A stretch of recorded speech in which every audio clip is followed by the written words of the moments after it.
Hi, my name is Deb from DG Reads, and this is my furry sidekick, Cool Kid Kylie, and we are here today because we're ready for some ice cream.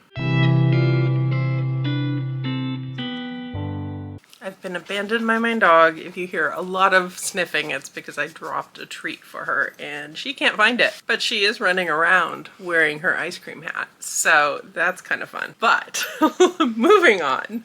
No, I am not going to be reading a whole TBR of books about ice cream, but I wanted ice cream. It's August in California. It's hot outside. It's ice cream season. So how else to celebrate an ice cream theme than by reading some icy books? So I went through my shelves and my TBR and tried to pick out some things that scream for ice, if not ice cream. So again, this is one of those TBRs that's far too big for me to actually accomplish all of it, but I'm going to share all of my options and then kind of choose as I go. So in terms of ebooks, I have Quicksilver by Kylee, and this one pushes me a bit out of my comfort zone into the realm of fantasy romance, but it is a buddy read right now with Mel from Melanor Reads and her Patreon, so I would like to get to it and be able to participate in the discussion for that, which is coming up relatively soon in August. This is a book that starts in a very not icy setting. It's actually a desert setting as the book opens, but from the cover and from the description, we know that it will be shifting to a Fey world that is a snowy, icy realm. I think there's an ice castle from what I've heard. There's definitely plenty of ice in here to fit the theme, so I do want to try to get to that one. And then also a little bit in that fantasy romance realm, I think we have Winter Song by S.J. Jones, and this one is a YA, and the cover certainly says snowy setting, and I did find it on a few lists, plus of course winter in the title gives a clue. This one we're following Liesel, and she's always been obsessed with the idea of the Goblin King, but then her sister is taken by the Goblin King and she has to go into the underworld, it sounds like, to find her sister or something along those lines. It talks about her music compositions, so I think we've got some music elements here. Fantasy, snowy setting, sounded like a good time. And then for a thriller, I have The Hunting Party by Lucy Foley, and this one has been on my shelf for ages. It's a book I keep putting off because the reviews for it, quite frankly, aren't the best, so it's definitely a backlist book that I do need to get to. I have had some success with Lucy Foley's books that not everyone has loved, so I've had some hope for this one, but also it's just one of those things that I'm nervous to get to finally. We're following a group of people who are going off to this hunting lodge destination. There's a snowstorm that cuts them off. One of them winds up a murderer and one of them winds up dead, is the gist of the story as I've got it. So I do love an isolated setting, and I think snow works really well for that. And then going a bit into horror, I've got Below by Laurel Hightower, and this one is relatively recent to my TBR. I recently read Crossroads by this author and really enjoyed it, so did want to pick up more. And this one, we're following a recently divorced woman. She's driving in a snowstorm and has a bunch of issues and winds up getting picked up by a stranger and having to kind of trust this stranger because she doesn't have any other options really. But then this creature from the cover comes into play and she has to make decisions about protecting herself or helping out the stranger who had helped her. It's a short book. It's a little bit dense on the page, but definitely some winter horror. Sounds like a good plan. And then Sky in the Deep by Adrienne Young. I didn't know offhand that this was a winter setting, but I did find it on some wintry lists for fantasy.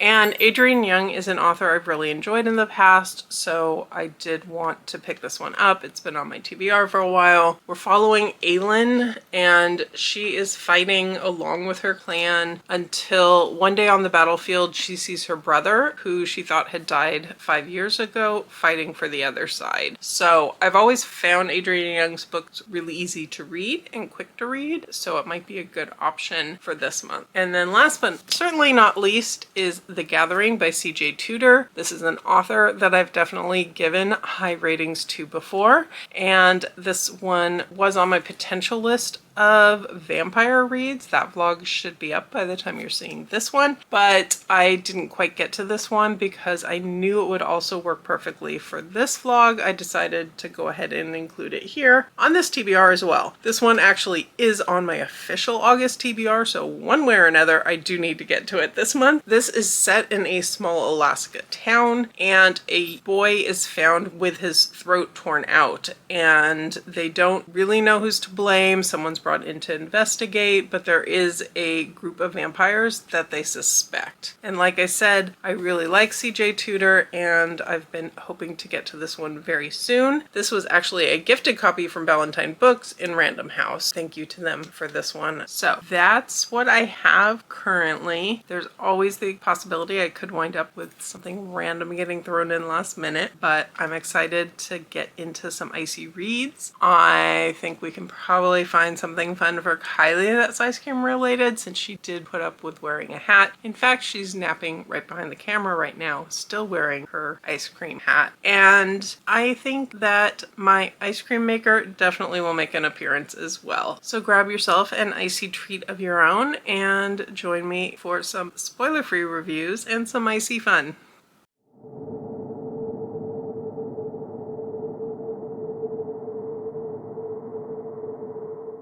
I'm starting my icy snowy journey with The Hunting Party by Lucy Foley, and this is one I've had on my shelves for quite some time. It's one that I know doesn't get the best of reviews from a lot of people that I trust, but I've also seen some good reviews. So I've been curious about it and need to get to it regardless. In this one, we're dealing with a isolated setting. A group of friends are traveling on a almost sort of reunion type trip for the new year. They are old friends going back to college and childhood days, and they've booked into a really nice distant location, which winds up getting cut off by a really bad snowstorm. When one among their party goes missing, the news isn't good. The tagline on the back says one of these people is a murderer and one will not make it out alive. We are following multiple points of view among the friend group and also among the staff at this particular lodge, I guess you'd call it. I forget what it's called in the book already, but the multiple POVs and the quick shift between them does keep the pace of this up pretty quickly. I got about halfway in before I even realized I was there. I will say I'm seeing so far why this isn't getting the highest of ratings. It's been fairly underwhelming so far. We're getting a lot of bickering amongst this friend group between the different couples and the friends between couples. There's a lot of adults behaving badly. There's a lot of hurt feelings from the past and the present. There's marriages on the rocks. There's a lot of secrets and a lot of things that have gone wrong in their lives, and a lot of it has really been set up to this point. We've already been teased by the fact that they found a body, and that kind of gets peppered in throughout the other chapters to keep some intrigue. As we slowly get more details, the storm is so bad that police can't make it to them, so they are pretty much on their own with whatever has gone on. So this is a really easy audiobook listen, and I will be finishing it up fairly quickly now. I'm pretty sure now that I've given my midway kind of initial thoughts. I think it's been okay so far. I think probably it's heading towards a solid 3-star maybe, but we'll see. Maybe all this setup has been leading to something more interesting in the second half. I can hope at least, and we'll go from there. So I'll be back once I have more thoughts. I have finished up my first icy read, and this one wasn't the book for me. I think I put this off for quite a long time because I knew the reviews were not the best, and I had hoped I'd be an outlier because some of her books that quite a few people I know and trust didn't enjoy, I actually did enjoy. But this one just never really hooked me in, and I think I'm kind of going through a phase right now where our unlikable characters aren't working the best for me. And we definitely got a full host of characters in here that it was easy not to like. I'm pretty sure they're intended to not be liked because when you have a whole group of people in an isolated setting and they're all unlikable, it gives you a lot of suspects, a lot of people to consider who's gonna wind up dead. And I think that's what the author was kind of playing with in here. But in the end, I didn't really find anyone in this cast to particularly root for. There were a few that were less objectionable. There were a lot of moving pieces in here, but at the same time, the reveals were a little bit predictable. I wouldn't say entirely I guessed everything, but I think if I'd really sat down past the halfway point and said, okay, who are the potential suspects? Who are the outliers who you might not originally think of? Who are the red herrings? I think I probably could have guessed, but I would have had to be a little more invested at that point to really feel like that. So I don't think it's a bad book. I think it's just not a great book, and it winds up being a 2.5 for me. My enjoyment kind of brings it down, and I didn't feel like the characters were that well fleshed out beyond their bad behavior. There were some relationship issues in here that weren't my favorite. The snowy setting in here, while it did allow for the whole isolated setting trope, which I enjoy, I don't feel like it was that big of a factor in the story if we're thinking about it from that respect. So overall, not starting on the highest note, so maybe I will pick something that takes me in a very different direction to go next. I'll come back once I know what that next new direction is going to be. But for now, this is a book that I have finished, and I finished it in July, so I'm happy that it's not going to be one of the books I have to submit for points in August for Battelathon. So silver linings. I'll be back hopefully with something I'm enjoying more than this one. All right, it is a hot Saturday afternoon, so it seems like a good time to pick up something icy. And I'm currently doing some reading sprints and having fun with that. But while I was doing that, I was reading Quicksilver by Kylee Hart. And I got to the halfway point, so here with some updates before I continue on. We're following Saris, who is 24 years old. She's living in kind of one of the impoverished areas of her kingdom. It's a desert world. Water is scarce. They are having to live on very little. She is stealing from the Undying Queen's stockpile, I guess you would say, of materials and making ends meet that way. Unfortunately, she gets found out and she gets captured. And in the process of this, she winds up meeting death, opens up a portal without even really realizing it, and suddenly she is in the land of snow and ice and fae and everything she's never known. Turns out she has abilities she doesn't understand. She's needed so that this fae warrior can protect his people. And of course, they're going to butt heads. Of course, relationship dynamics are going to come out of this. I am having a good time with this. I'm a little bit surprised. Maybe this one definitely pushes me a little bit out of my standard comfort zone. I do think so far, 50% of the way in, I'm feeling like it's going to be a little bit longer than I feel like it needed to be. Maybe things could have been tightened up a little bit, but generally speaking, I'm having a lot of fun with it. I'm really finding the world and the magic system to be incredibly interesting for me, and I enjoy learning about it. I enjoy the fact that it has consequences, and not everything comes easily to our heroine, to any of the other characters around her either, and I especially appreciate that in a book. The dynamics between Saris and Fisher and the way they bicker back and forth, I'm enjoying that as well when we get to see their interactions. There are some places where I feel like things maybe get pushed a little further than I would like with the way that Fisher is pushing her to meet his demands. But she rebels, she bounces back, she fights back, and I really appreciate having a strong female character in a book. So I'm looking forward to continuing on with this, and I'm glad that this is taking this icy vlog in a much more positive direction than the first book, and that this will bring some good points to my team for Battelathon, and that I will be able to participate in Mel's buddy read discussion for this one, assuming I actually finish it, so I should probably get back to reading. So I'll check in with you once I finished it.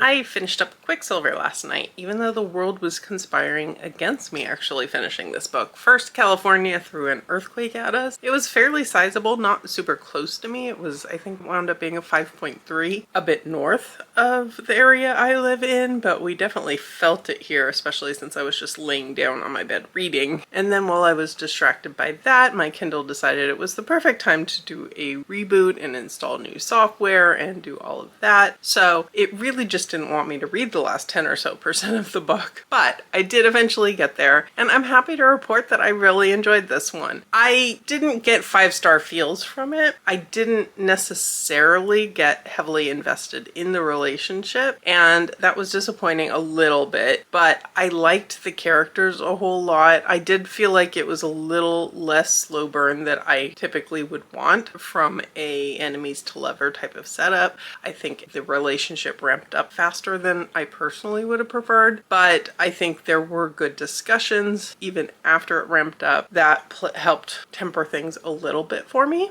I think the magic and the world and what the Quicksilver is and what it does and how it's used, all of that was a really cool system, and I really appreciated learning and reading all of that. We got some good mix of characters in here, from fiercely loyal friends to a quick-witted kind of sidekick character to add some humor along the way that I really appreciated as the book went on. Toward the end, the action really amped up, and I really appreciated that as well. Kept me hooked. I flew through the last 25% of it last night, earthquake and Kindle reboots all aside, so it was a good time. It's a 4-star read for me, and as of now, I think the second book is due out in October, and I will definitely be picking that up to read when the time comes. So the snow and ice was definitely a significant part of this book and this world, so I'm glad that I picked this one up for this theme, and hopefully our improved trajectory from starting with a really meh book to getting into one that I really enjoyed will continue on, and maybe my next one will be the 5-star that I'm hoping for.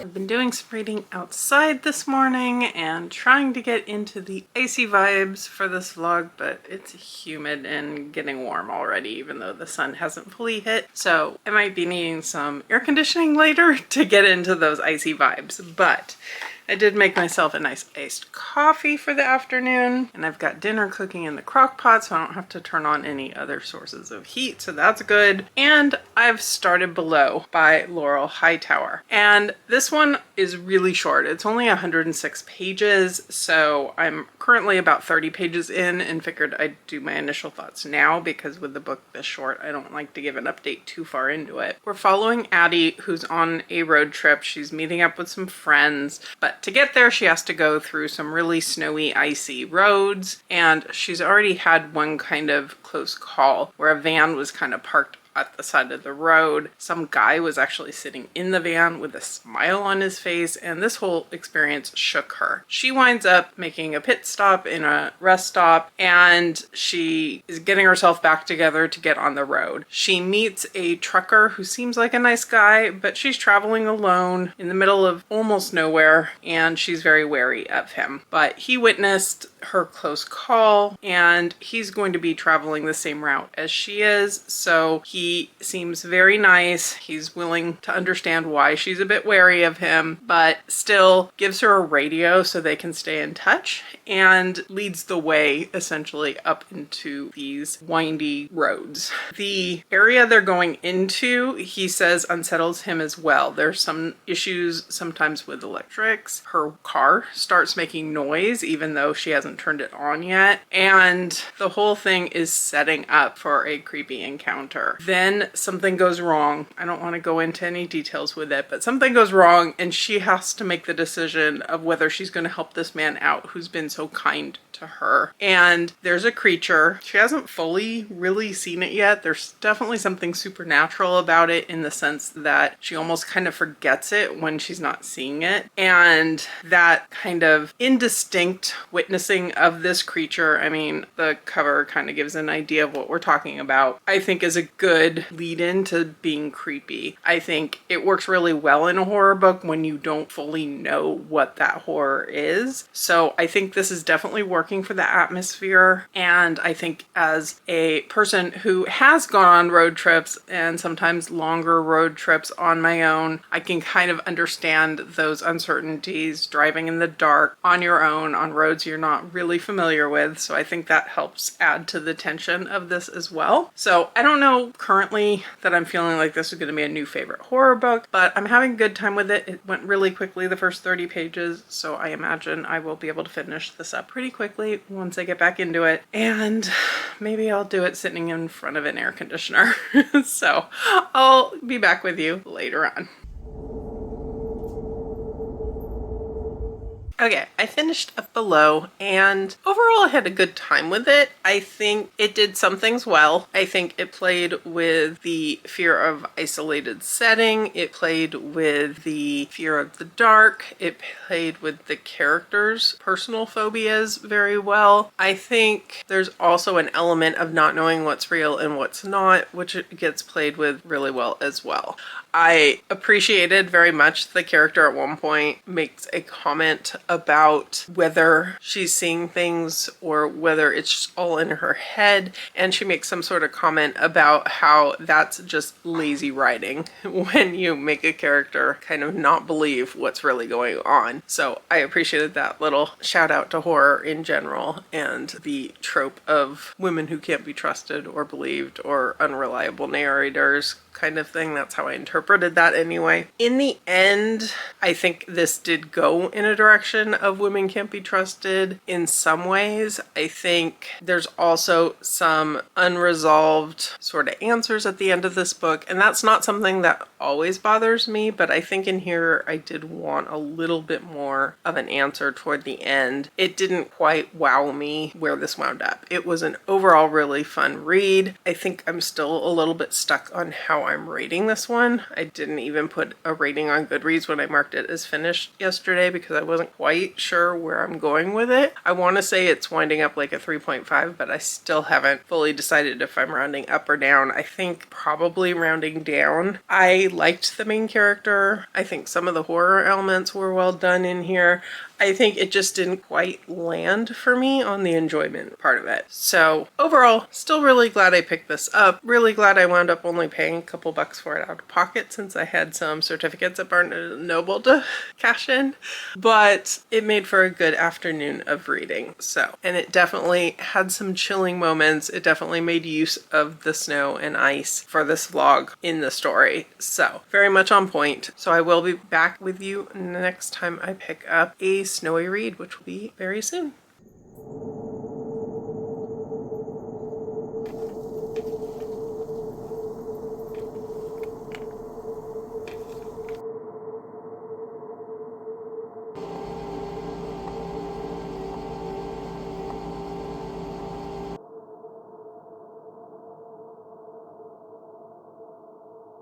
Kylie's not allowed to share my ice cream.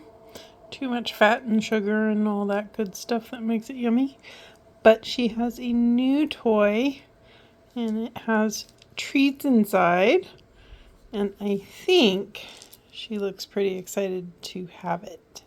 So.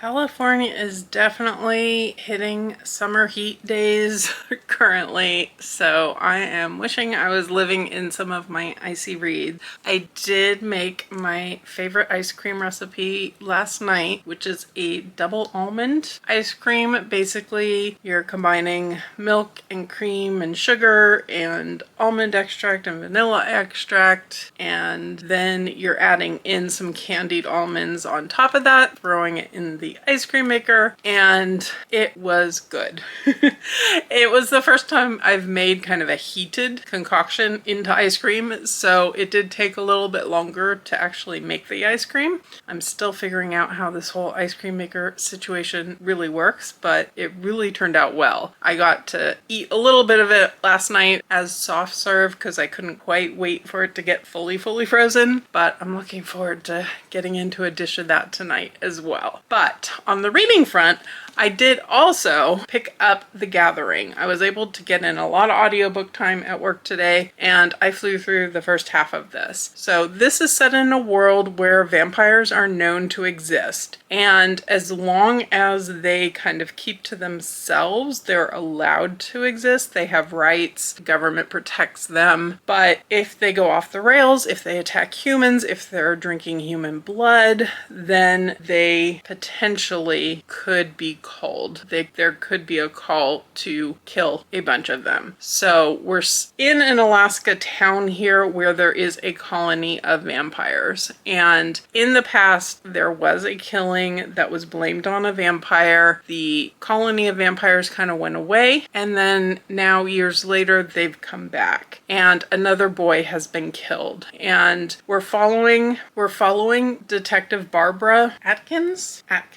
who is a Fang detective or a Fang advocate. They call her many different things, but really what she is an investigator who has a lot of knowledge about vampires. And she's coming in to really look into this killing to find out who did it. Was it the vampires? Was it something that means that the people who want to go out and kill all the vampires in this colony have justification? Or is there something else going on here? And I am just past the halfway point on this one, and it is much more police procedural than maybe I thought about it going into it. I mean, that's what the synopsis was about an investigation, but I guess my brain kind of went to C.J. Tudor books having a little bit more of a creepy element that I'm getting out of this necessarily. There are vampires, there are some interesting lore things she's doing with vampires. She's talking about having,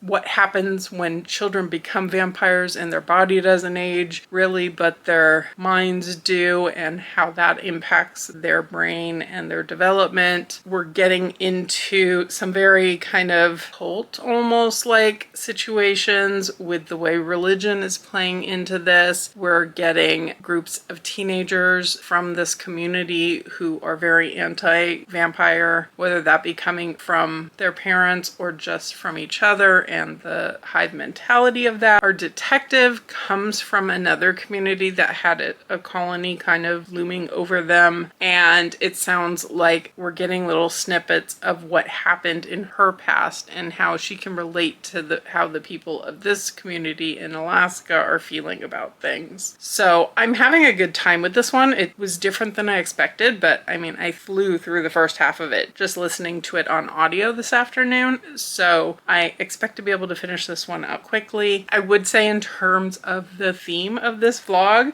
snow and ice don't necessarily have a huge play on it, even though the cover definitely implies it, but it being cold out is definitely referenced quite a bit in here. It is Alaska and it is very cold, so I'm still taking it as a win on the theme. So I'm gonna keep reading this and I will be back once I've finished it, give you my final thoughts. I almost forgot, Kylie has some Wagon Dogs ice cream from BarkBox, couch cushion caramel flavor, and so she can have this while I have my ice cream. She's not sure that it's actually ice cream.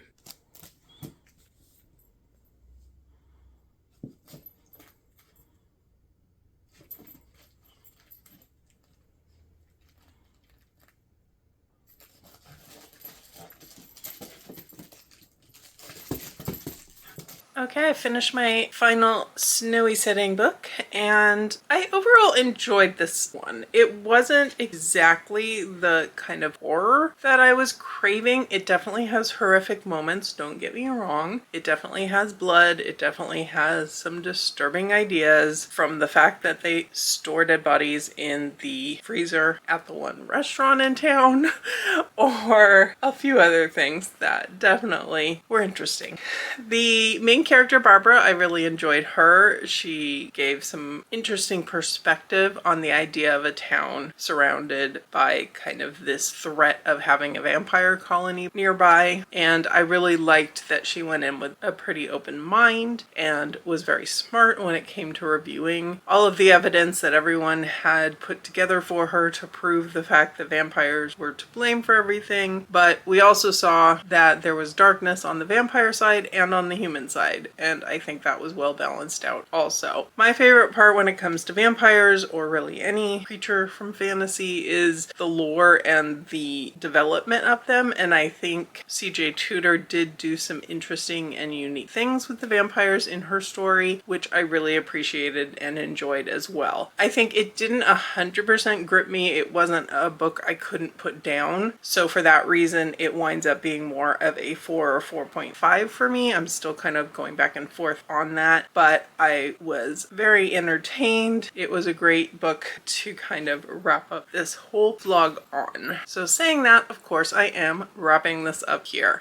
I have a few more books I would have loved to get in, but I think time is becoming of the essence and I keep getting more congested. I think I'm really going with the theme, might be getting a bit of a summer cold to go with my icy settings. So I'm gonna take it easy on myself, give myself plenty of time to get this edited and up. But let me know in the comments, what icy setting books are your favorites? I'm definitely looking to add more to my list. Let me know if you've read any recently. Have you read any of these? What did you think of them? And give me all the thoughts. Or if you don't want to talk about books, what's your favorite ice cream? And barring all of that, if you don't have anything to comment and you made it this far, give me an ice cream related emoji. If you enjoyed this vlog, I would really appreciate it if you could hit that like button below and subscribe if you're interested in more of my content. And for now, I will leave you here and see you very soon in the next video.